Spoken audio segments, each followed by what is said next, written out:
Here's going to be a full ranking of all the worlds in Kingdom Hearts 1. It's a video I've always wanted to do, and fresh off of my full published walkthrough for the first game up on the channel right now, there's no better time for it. A combination of many factors determine a world's ranking. We're talking story, level design, bosses would be at the forefront. So this order will go from worst to best, so sit back and relax, and I hope you enjoy.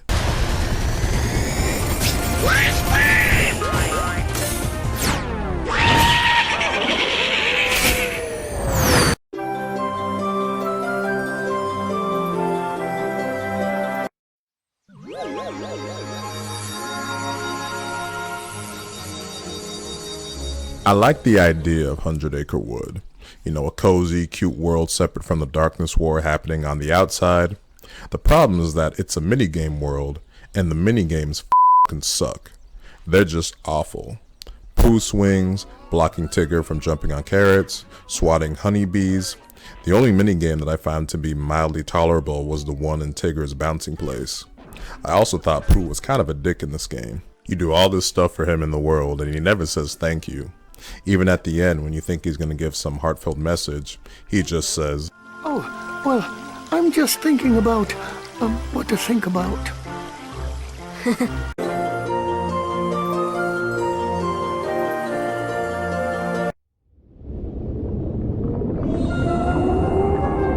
Monstro is just a weird concept for a world. If you're doing a Pinocchio world, I don't think anyone would want it to be entirely in the whale. But props to this world for putting emphasis on story, moving it forward, and building the tension between Sora and Riku. But wow, is navigating here just awful. While I appreciate the world's platforming, man, is finding your way around here just a total b****. The mouth area is great.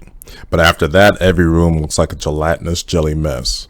And holy shit, did I hate the boss here in the parasite cage. Just annoyingly, continuously slapping you in the face, which is kind of what this world feels like.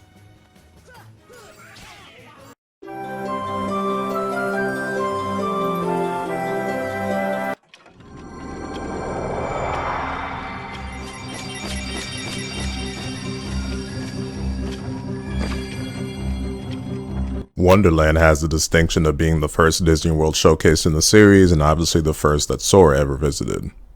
I've always thought though that this world was a poor representation of the movie. It's missing too many characters, too many areas, and there's an odd lack of voiced cutscenes. It just feels like they had a super limited budget to work with for this world.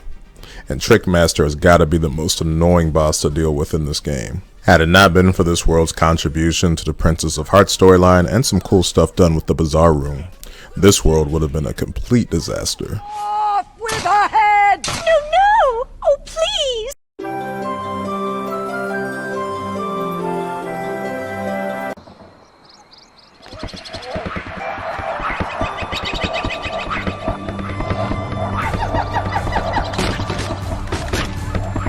Deep Jungle is a legendary world in the series for being limited to one appearance due to ownership issues with Tarzan because of Edgar Wright's Burroughs, which is why it never showed up in Chain of Memories, and 2 for being the world that everyone gets lost in on their first playthrough. It's been many times where someone I know has told me they tried to play Kingdom Hearts 1 and gave up because they got lost in Tarzan's world. I think the problem here is that it's never quite clear where you're supposed to go next in this world, and the amount of backtracking you do in this world is f***ing absurd. On the nice side of things though, the jungle areas look pretty good. There's cool atmosphere in this world. It really does feel like an adventure. And I like the way the world starts off with Sora and Donald arguing about whether to land in this world from the gummy ship. And it's one of the few times that a Disney World has a real arc to it when they reconcile at the end. Like Wonderland though, I didn't think this world was a great representation of the film, which is so lively and fantastic with its characters from the film. And the characters from the film shown here are zombies compared to their movie counterparts.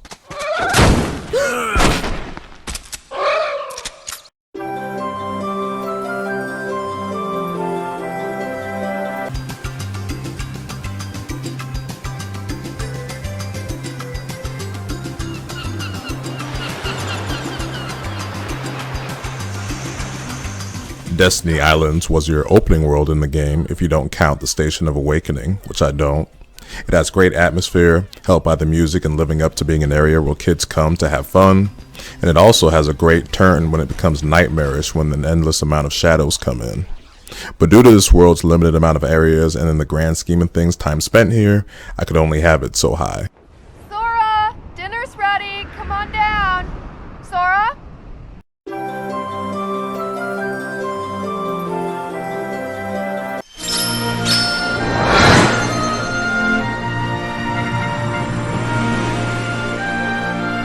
Olympus Coliseum is a unique world because it's not really about explorability or the usual features that make a world stand out, but the Coliseum Cups here are just so good, with your initial ones helping lead to sealing the world's keyhole, and then at the end it being the source for arguably the game's best post-game content, with the Hades Cup, the Ice Titan, and of course the one-winged angel himself.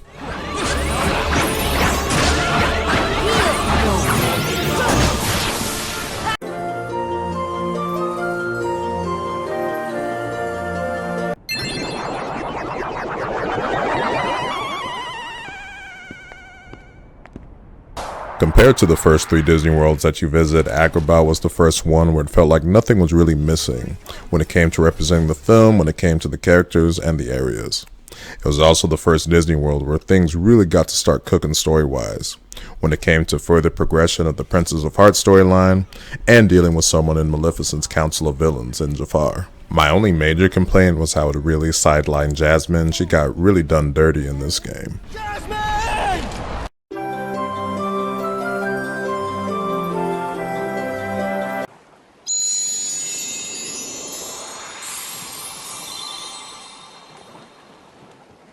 I'm pretty sure most people's expectations for a world based on Peter Pan isn't to be stuck on Captain Hook's ship for 90% of the visit. It's not exactly the most exciting concept when the main attraction of Neverland Island is completely missing here. But the story is just so f***ing good in this world. It ends with a bang, finishing up Riku's dark side turn, finding Kairi, finishing off another member of Maleficent's council and Captain Hook, and setting up Hollow Bastion. Being able to fly in this world is also pretty rad and adds some real fun once you get to the ship's deck, and the clock tower being a cool boss arena for the Phantom. Peter Pan, lost you!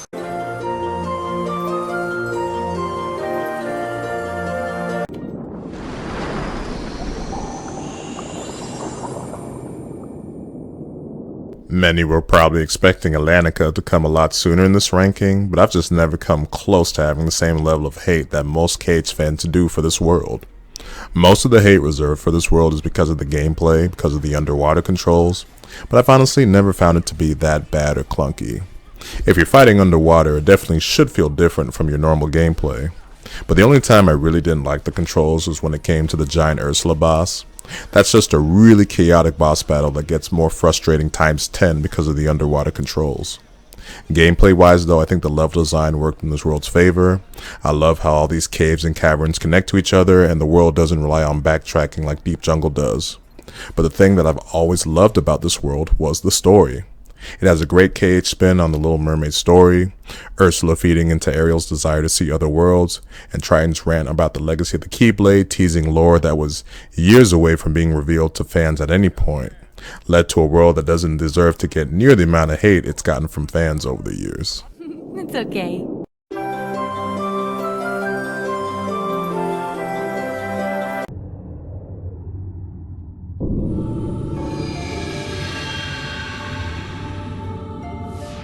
End of the World is just a beautiful nightmare and perfect endgame scenario for this game. As soon as you see it on the world map, all I can ever think is, uh-oh. And then the world just starts off so weird and dark, with its nightmarish purple ocean, the gummy ship graveyard, and then its portal to the other worlds. And hearing that end of the world theme in Pooh's world is just something that should just never happen.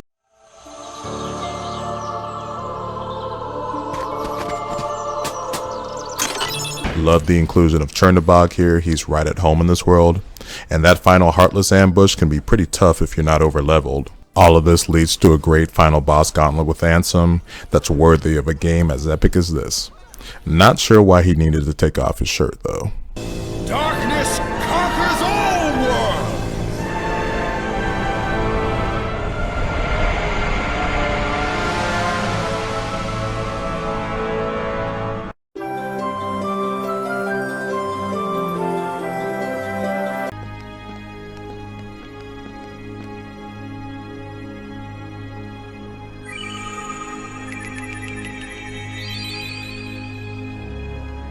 Traverse Town is such a cozy and comfortable world, which is exactly what a hub world should be. It's the source of the item shop, accessory shop, synthesis store, Merlin's home, 100 Acre Wood, and the Dalmatians house. I mean, holy there's a lot to do here. Besides these side quests, there's always a great reason to revisit this world during the course of the story, and its story visits are paced perfectly. My favorite of which is the second visit where you meet Merlin and Pooh, but of course it has a great send-off during its fourth visit as you take off to return to Hollow Bastion and ultimately the story's endgame. That cutscene between Sora and Kairi is among the best in the entire game. Don't ever forget, wherever you go, I'm always with you.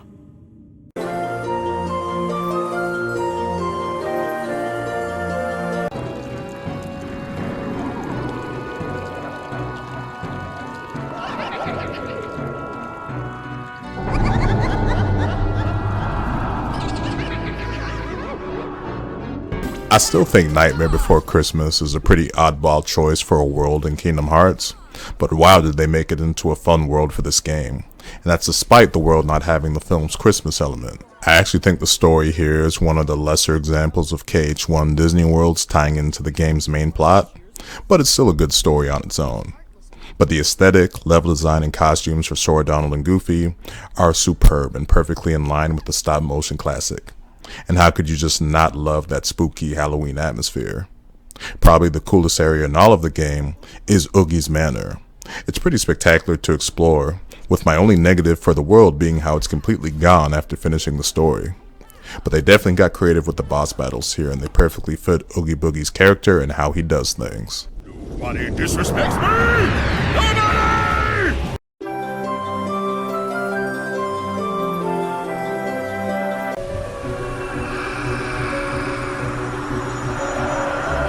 Many, including me, would agree that KH1 Hollow Bastion is a true masterpiece in every way. This world was the point in the game that everything was building up to. Facing Maleficent, finding Kairi, saving the princesses, and confronting Riku. The castle is just a masterpiece in terms of puzzles, contraptions, secret passageways, and grand epicness.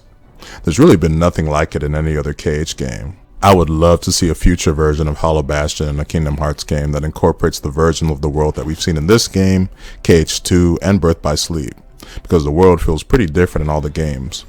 But all the content produced in the two-part visit to this world is rivaled only by the visit of Hollow Bastion in Kingdom Hearts 2. Why the any mainline KH game would think they could get away with not having Hollow Bastion is beyond me. But as for KH1 Hollow Bastion, best world in the game. There's no way you're taking Kairi's heart! And there you have it with my ranking of all the worlds in Kingdom Hearts 1. Sora, you did it. It's a video I've always wanted to do, and I'm happy I was finally able to do it.